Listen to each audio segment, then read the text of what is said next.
அவ்வளோ சிக்கலுக்கும் காரணம் நான் வாழும்போது என்னோடு வாழக்கூடியவர்களை நான் மதிக்கவில்லை. மனுஷனாங்க முதல் பாருங்க, சரி வேலையை பார்க்காதீங்க. அதை எனக்கு நினைவூட்டுவது தான் வேதம். இவன் வேதத்தை சொல்லி என்னை ஒரு சடங்கு பண்ண வச்சுடுறான். அவன் வேதத்தில் சடங்கு தான் சொல்லி கொடுத்துருக்கு போல தெரியுது நினச்சிட்டே இருக்கிறேன் நான் படிக்காத வரைக்கும்.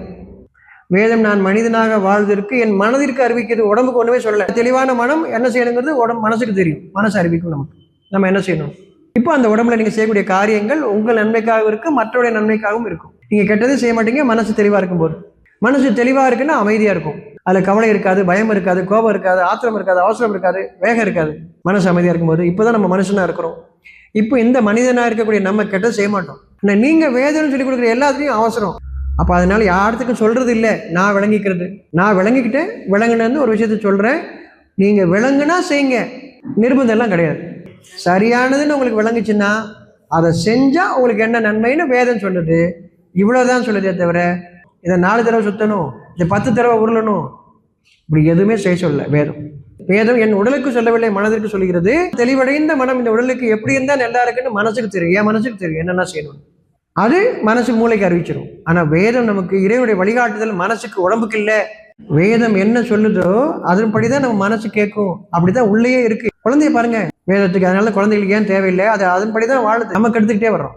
அதனால வேதம் பெரியவங்களுக்கு எடுத்து சொல்றதுக்கு காரணம் அவன் தான் கெட்டு போயிருக்கான், அவனுக்கு தான் சொல்ல வேண்டியிருக்கு, மறுபடியும் ஞாபகப்படுத்த வேண்டியிருக்கு.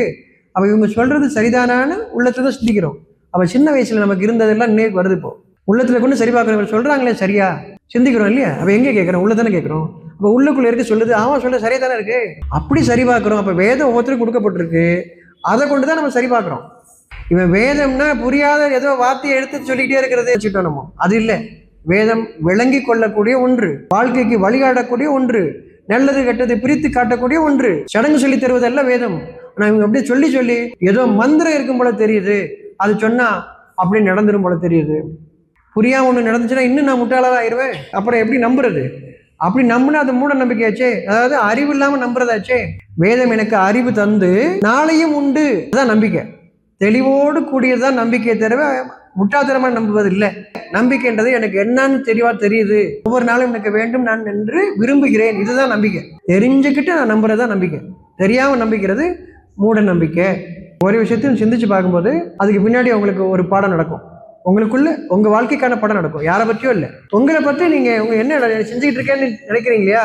வேதம் உங்களுக்கு வழிகாட்டிக்கிட்டு இருக்குன்னு அர்த்தம். உங்களை இறைவனுடைய துணையை கொண்டு அவனோட தான் நீங்க பேசிட்டு இருக்கீங்கன்னு அர்த்தம், சிந்திக்கிறீங்க. இல்லைன்னா அவனுடைய வானவர்களோடு நீங்கள் பேசிக்கொண்டு இருக்கிறீங்களா? இறைவனிடமிருந்து செய்தின்னா செய்தி மட்டும்தான் வருது, இறைவனை நம்ம ஒரு காலம் பார்க்க முடியாது, நீங்க வச்சுக்கோங்க.